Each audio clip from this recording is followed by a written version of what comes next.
job. I'm recording these tapes to help you get settled on your first nights. I'm guessing you'll be replacing me after I quit this job in about a week. I'm gonna warn you, this place is a nightmare. I don't really like it here, but, well, money is money, I guess. Anyway, let's start with the basics. So, as you can see, you have a computer in front of you with the camera system. To change the cameras, just use the numbers on your keyboard. Behind you, you have the main hallway and a security door. To close it, just hold the button, and then under the desk, you have the vent system. I will explain later why you need to use that. Now, there are a lot of things happening in this place at night, mainly involving the animatronic characters. You see, they tend to move for some reason. I asked the company about it, and they just told me it has something to do with their security systems malfunctioning. I don't really know, and I don't really believe that either. You might have already heard the stories and stuff from this place. A lot of people saying the spirit of the owner is haunting the place because, well, he died here. Guessing you know all of this, or at least I hope. Anyway, going back to the animatronics, there are 5 of them on the stage. You know, Maggie, Chaunchi, Lola, Hank, and Flower. And then there's that other one in parts and services, but we'll talk about him later. So let's start with Maggie and Lola, you know, the yellow cat and the orange dog. So they'll try to go to your office, and they'll try to get in through the hallway behind you. When you see them close to you, just close the door, and they'll eventually go away. Now for Chaunchi the pig, you'll see him staring right at the camera. Whenever you see him, just change the camera really fast, and you'll be okay. If you don't change it fast enough, though, he will start running towards you. If the camera stopped working after you saw him, then just turn around, check if he's in the hallway, and if he is there, close the door as fast as you can. That should be all for tonight. You don't have to worry about the others yet. Well, see ya, and good luck.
made it. I'm not going to take very long, don't worry. The animatronics tend to get a bit more active as the nights progress, but hey, I'm here to talk about the other two on stage, Hank and Flower. So these animatronics are kinda special in a way. They're like a hide-and-seek thing. They're programmed to hide from the kids, and the kids have to find them. They're not allowed to do that during the day now, though, after the incident with the owner.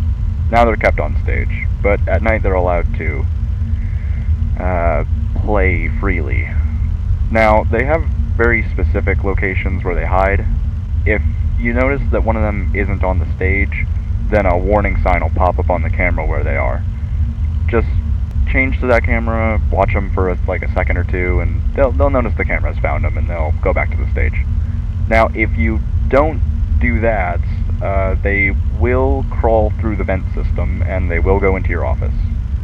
If you hear them crawling around in there, just look at the vent with your flashlight, and they'll go away.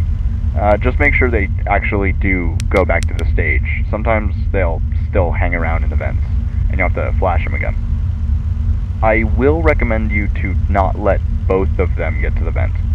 If they're both in the vent, then, well, that's game over, pal. Oh, and something I noticed. If you look at them, they'll take a little bit longer to move. So, yeah, that's all. Good luck.